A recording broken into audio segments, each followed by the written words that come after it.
Alright, hi everybody and welcome to the OCTGN Open tournament. This is the second tournament. Definitely go and watch the last one, that was a blast. But this is the second tournament and we're already at round 2, so that's going to be really exciting. And we are joined today by Lucas here, the tournament organizer. Hello guys, how are you all? Yay! Alright. It's gonna be a good time. Sorry, go on. Yeah, basically what we're gonna do is that we're just gonna tell the players to start and we'll talk a little bit about the players, and if you have the score on them it would be fantastic to know. Yep, let me just poke that up for you. Yeah, while we're going, Richard will be playing on the top side today and Joe will be playing on the bottom side. It's going to be quite interesting to see what they're playing. And we already see a Sangan in the break zone, so I'm assuming one here is going to be Mono Fire on the bottom side. That's my guess anyway, but I'm not sure yet. So Joe seems to be playing Mono Fire, since we have seen two fire cards. Apologies, that is actually Richard. Oh, so Richard is on the bottom side. Yes, it seems right. OCTGN has kind of screwed me over. It happens. I'll fix that. Give me a second. Like that. So Richard is on the bottom side? Yes, correct. Yes, perfect. I fixed that. So what's gonna be happening is that Richard is playing Mono Fire, and on the top side we seems to be having, I think, Lightning and Fire. Yeah, it is true actually. It is the Golbez deck. That is fantastic. I was hoping to watch a Golbez deck. I did not expect it to be today. Do we know if the Golbez deck is undefeated so far? Well, they both won their round 1. Didn't want to feature anyone. Yeah, fair enough. Too early on with a loss record at the moment. It's probably better just to have. Yeah, probably. Unexpected. It's going to be really interesting because so far even like half of the players will have won, and having lost one match is not a big deal. But exactly. Seeing a couple of like winning decks already with crazy decks is really exciting. We've seen the new Golbez, here's the old Golbez, we've seen fire monos and trying attempts to counter it, and it's super exciting. Yeah, so I was unable to watch the other feature match with Wayne, and that was a good game. Heard lots of shenanigans. Alright, so we just see Rich just playing the Voker. It's a very standard play. When you play against Lightning, you don't really want to commit too much to forwards at the moment. Taking a single point of damage is generally better. Yeah. So the Golbez is just going to swing, I believe. There's nothing to stop it. Yeah, Richard is going to have to deal with the Golbez eventually. He might even be forced to break it, which is really unfortunate. But on the other hand, the forwards coming out of the Golbez are relatively small, and Fire can easily wall that off in the mid and late game. I usually pick off the forwards one by one. So it's generally quite easy for Fire to deal with it. So I'm thinking the Fire matchup is a little bit superior against the Golbez. Golbez and Seraphy, have you seen Deleter at all? Scary. Seeing... Oh, he's strong as sword Gilgamesh. There's probably no backup Golbez. That is interesting. Can you see if he's discarded any backups on his turn before? I don't think so, right? No, he discarded Amon Tifa and Kate Sid for the Golbez. Yeah, okay, so it's probably a very low backup version or a no backup version, so that's really interesting. A very offensive all-in kind of Gilgamesh and Golbez deck. Very exciting to see. So how is Richard going to be able to deal with this? We might see Strongest Sword coming already on the next turn with 100% break rate. That is fantastic to see. That's going to be filthy. Yeah, it's really dirty. Swinging. Yeah, Golbez is swinging for damage. And we're going to see a lot of that. The Emperor. In all honesty, that's probably a decent damage because it is Golbez. Yeah. Well, it stops the Gilgamesh. It stops the Gilgamesh though, which is good though. So a little bit unfortunate, but it's not the best deck still, because he can Joe will just play an Odin or similar, because there are usually like other types of break effects. He might also have Al-Cid, which I'm assuming he does have. So it's gonna be really, really, really scary for him. Al-Cid combo is just nasty. Yeah, definitely. Richard going to produce a 4 cost, it looks like. Maybe a Tifa. No, a Sangan. Digging for the Tifa instead.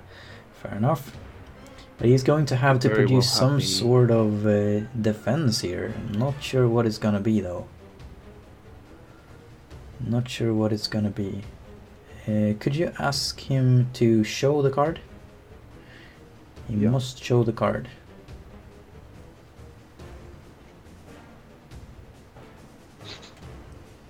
Because that's the rules. Yep. I think he's just a bit new to the actual Yeah, that's stuff. fine. That's fine. It's just important so his friend is able to see what card was pulled. Yep. That's an important mechanic, because else you could theoretically be searching for technically anything. You could, in theory, just play the Tifa, then just water kick. Is it water kick that does? Is it 6k or 8k? Yeah, it's 6k only, unfortunately. So he's gonna have to 6K. do something more. He might just play the Tifa, but I think he might just lose it if he does. And the water kick is kind of expensive with no backup standing.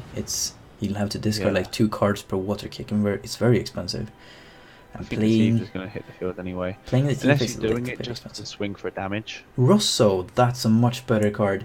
Unfortunately, Gilgamesh will still break it, I'm assuming, but it can at least block both, like the Golbez or the Gilgamesh, since it takes very little damage. That's the things. You can easily block the Golbez because of the damage. Yeah, it's a fantastic card. I really like Rosso. Yeah, he'll still take.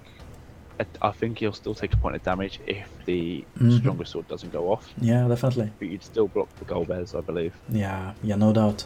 So it all comes down to if Joe will top deck the Gilgamesh here. If he does, I think it's gonna be a very, very short match.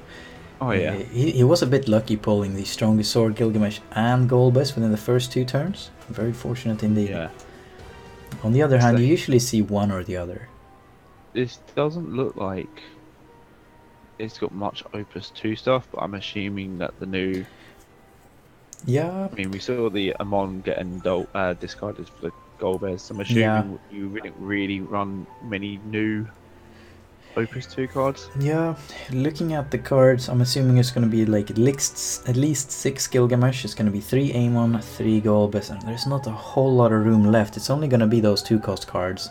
So maybe not even space for Al-Cid. We don't really know, but I'm assuming there is very little space for it. We see the Gilgamesh attacking. Okay, so Rosso's defending. Yeah, that's to be expected. What Joe wants to do is attack and strongest sword as a sort of response to it, so there will be no block. It just paves the way for a free tempo damage. So we're gonna see what Richard can pull out on the field on this coming turn, because he's gonna have taken a lot of damage. He's already at 1 damage, and he's going to take another 2 this turn, I'm assuming.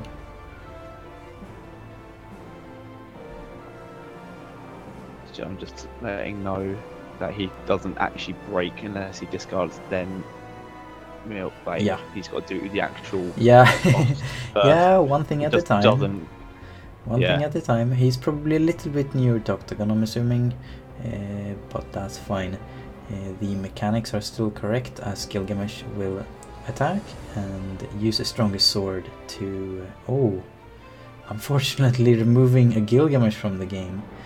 Maybe that was not intended, but it happens, The Golbez is technically removed from the game, but I'm not sure... You can drag the top card of your deck to banish zone. Fair enough. I see, he can actually move that Golbez to the banish zone, so there's a sort of exile zone here on the Octagon. I should actually try to learn how to use this system so I know what I'm talking about. Yeah, that's fine. It is a little bit iffy to deal with Octagon, because when you play with the cards and you have them in hand, there aren't mechanics. You just like declare that this is out of game, and then you just pull them in like a pile on the side of the table. An Octagon, while I suppose you could do that and just put him on the side of the table, is quite frustrating. So there is a certain zone there on the bottom right where you just put that card. Alright, so we saw lightning being revealed off the top of the deck. Yeah, fair enough. So that Rosso's range broken. Yeah, okay, either way. 2 points of damage. That's that result.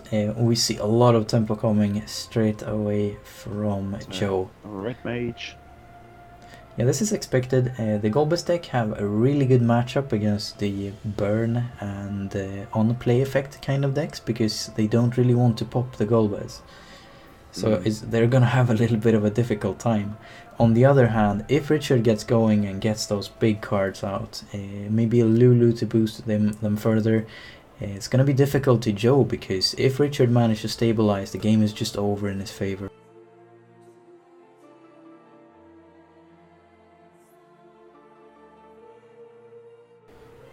You could like type that into the chat and just state that there is only 3 damage dealt. There we go. Alright, so we see Tifa. Yeah, Tifa's really going to be interesting. Attack. Yeah, if he attacks now, he's just going to take more damage, so he's going to have to try to stabilize and pray that his opponent won't throw into more Gilgamesh. That's really all there is to it right now. He needs to produce more smaller forwards, in my opinion, because that's what he needs at the moment, not more cards. He's like feeding Gilgamesh 1 card per turn is going to be really expensive and very quickly. Keep in mind that the Lightning deck easily deals with a singular card per turn. Like, there is Odin, there is Kate Sith, so you can just keep swinging. We need plenty of defenders to be able to deal with the Golbez. So if you face a kind of Golbez like this, be careful with spending too much time building backups, but you definitely need them, else you won't really have an edge against them, because you'll draw into like fewer forwards on the Golbez, so you need that economy. Okay, we see the... I think Joe's trying to declare an attack without actually being in the attack phase. Yeah, well, that is fine. Most people do that. If people come from like the Yu-Gi-Oh backgrounds, everyone kind of just, with dueling their work, everyone kind of just did everything in the draw phase, because there was no point actually going to main phase. Yeah, I know. Everyone kind of knew what was going on. Nope. Alright, so we see another Strongest Sword. Yeah, attacking and Strongest Sword on Tifa. Yeah, and then Richard is going to chain Tifa's. Yeah, I'm assuming he's just going to water kick the Golbez to make sure he takes 1 less damage at the very least. Yeah, exactly. Alright. So we see a Belias going into the break zone. Yes, I believe so. And that's the discard for the water kick. So see a water kick on Golbez. So I'm assuming he's just gonna have to dull it unless he can respond to it in any fashion. So yeah, water kick resolves first, and then it is the Gilgamesh Strongest Sword. Yeah, I'm assuming if it's just an all-forward deck, the Golbez can't be stopped. Yes. Golbez is going to be dulled first, and then Tifa is going to break from a Strongest Sword. Yep. So that's what's going to happen at the moment. Yeah, so Golbez is stopped from attacking, but that was kind of expensive. Playing a Tifa to the field as well as paying for a water kick is a very expensive dull indeed. On the other hand, he stopped the damage and he has 4 backups now, so that is impressive indeed. So that is his only hope at the moment. Though it's gonna be a tough time for Richard, no doubt. The Golbez is really a powerful deck at the moment. Its max potential is absolutely through the roof.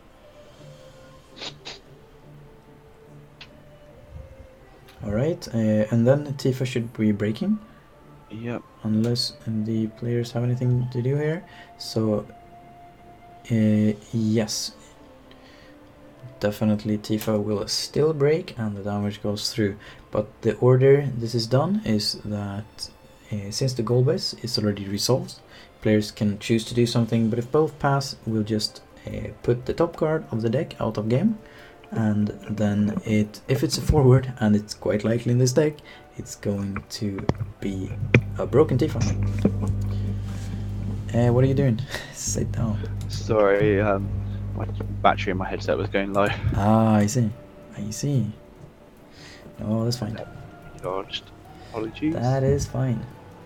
So what did we see? We saw the brew going to damage. Yeah. Yeah, that is fine. It's probably not what he wants to see at the moment. Right now he needs something like maybe 2 small cards. I can't really imagine what. Maybe a Rosso and a 2 cost, something like that, because he's gonna need to play the cards to the field straight away. A singular card will just be dealt with by Joe, and he's going to swing for another 2 damage.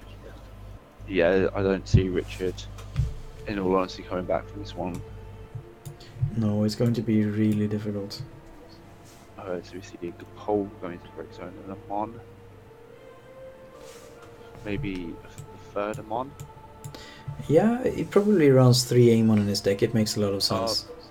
GG. Oh, Delita on Golbez. If he has the 2-cost Tifa, which I've seen, and the Onion Knight, yeah. But unfortunately, this is all in the second main phase. Yeah, indeed. He swung with Golbez and then just broke it. So maybe he knows that the Tifa, the 2-cost Tifa, is already in the break zone because we saw one discard in the early game. Yes, yeah, we did. So maybe because there were no haste targets, he chose to do it now in the second main phase. Makes sense. And that's fine. He's got an entire field set up as well. Yeah, definitely. It's going to be very, very, very difficult. I have no idea how a mono deck would actually deal with this. Even if he pulls out like Emperor Sand, the best card ever, he is going to lose it to Joe. So I think Joe will win this match. It's an absolutely super aggressive Golbez deck, and he pulled every card he needed for it. Yeah, plenty of Gilgamesh and started with Golbez. It's absolutely fantastic. So I expect to see Zidane being brought out straight away. Yeah, I'm assuming Zidane as well, because most cards simply won't be able to deal with him. Yeah, so semblance of a line, Zidane. The Phantom is an absolutely fantastic new card as well. Really one of the best Golbez characters, and I would have thought the water forward, Ephemeral Vision. As well. Yeah, the Ephemeral Vision is one of the best ones, or maybe a Cognazo as it can work as well. Oh, Seraphy.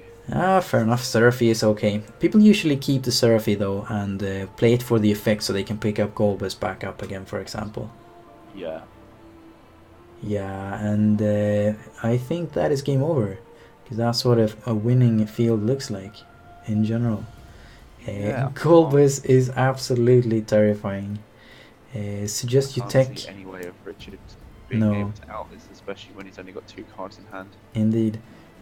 I suggest you run the Hero Yuna as a splash. Yes. It feels like it is such a dangerous card, Golbez, and its max potential, like I said, is absolutely massive. So you see, yeah. His own. In all honesty, though, that's a 7k now. Yeah, that is the best he can deliver. That Zidane, at least. Indeed. I think that's about what he can produce, though. He's gonna have to deliver some sort of EX burst, and I still can't see how he'd make it. Unless we see an Ifrit get played, but I can't see that being enough. I suppose an Ifrit could be helpful. It would deal with one of the cards, probably the Semblance, or the Seraphy, I guess, but still one of them. And he can block both Zidane and another card. But like Kate Sith 1 cost, or the Strongest Sword, or Odin, or whatever he has, just any card will end the game. As well. Yeah, definitely. Okay, so he's just going into the attack phase. Yeah. If he's got another Strongest Sword. Yeah, that would be really, really painful. That's just unfortunate. Yeah, Strongest Sword per turn is quite good. Alright, so we see... Is it gonna be a Strongest Sword as well? I feel like you'd have to let the Gilgamesh attack go through. Yeah, I'm assuming so as well. Yeah, he is forced to let the Gilgamesh through. And then we probably just will swing with the any card of the same power, so most likely either Delita or the Phantom, or just the Semblance, because I think it's 5k and the 2k burn if I'm not mistaken, which also kills the Phantom. So there are quite many ways here. Oh, but there is no Strongest Sword. We think. We think. So, yeah, I think Richard would just have to take the damage, hope for any EX burst. Yeah, he could have a Belias, which would be huge. It would probably save him for this turn at the very least. But he can't deal with a Delita, though. He cannot deal with a Delita, whatever he does. So that is going to be interesting. Imagine if his opponent does have a... no, he's just going to take the Delita damage, of course. That's his only option. Because that's the only one that could break the Phantom, because it's bigger and it has nice EX burst. Yeah, I think this is now game. Yeah, we hope for Richard's sake that he has Belias in hand. We've seen one in the discard already though, so I don't think there are many left, but we are praying here for Richard's sake. Is it the hero Belias coming? Yeah, I think Richard is scooping it up here. It's a semblance, in all honesty, is just going to get rid of the Phantom in this attack anyway. Yeah, we said it's GG there. So that was a one-sided game, and that just goes to show just how powerful Golbez is. Golbez is a fantastic card, and it's absolutely super difficult to deal with, and when a Gilgamesh gets going like that, there is just no stopping it. Even if you counter it well, you're going to have a difficult time. Though, for example, if you don't get Golbez and you see only the Gilgamesh, you're gonna get punished for it, of course, since you don't have the economy to back it up. But if you get Golbez up, wow, that is super powerful. And it got stronger with the Opus too, and it's just gonna keep growing. Yes. That's insane. Yeah, that was interesting to see, and I hope everyone enjoys the Golbez and start packing the Golbez counters again, or we're gonna have another Golbez format. Because I think it's a relatively good play against, for example, Mono Lightning, though I'd probably go with the backup version, I think. A couple of backups at the very least. Yeah. We'll have to see as more events give us. Yeah, definitely. Having more forwards on your opponent is always an advantage, of course, since you simply can't always produce a forward, and forwards are the only thing that can actually deal player damage, so that is an advantage in the early game, but it quickly drops up, and if your opponent manages to stabilize, or they, for example, play Yuna hero who just fizzles your entire deck, then it's a very frustrating situation indeed. You're going to have to use something like Hecaton Share and delete on the same turn, so you sort of remove the Yuna and break the Golbez. So there are some ways around even Yuna, but having that Golbez bounced, when you paid so dearly for it without your backups, that's really painful indeed. So that is it for this game. Unfortunate to see such a short game, but it happens.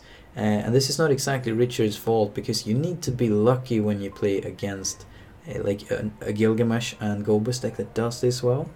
So very unfortunate for Richard, and he basically got a little bit best of one there, I'm assuming. But still though, Joe showing that Golbez is definitely a force to be reckoned with, so definitely keep an eye out for Golbez, the Opus 1 version as well. We saw the Opus 2 version do well before, but the Opus 1 version is also a beast. Very nice to see indeed. But this was probably the shortest featured match we've had so far, and that's how Golbez plays out quite frequently. It's very quickly over, often in Golbez's favor, but not always. Not always. It's unfortunate, but it happens, I'm afraid. Yeah, it definitely does, and especially in the best of one format. Golbez probably came as a bit of a shock for Richard, who invested heavily into economy in the beginning, which is quite a normal play, to be honest.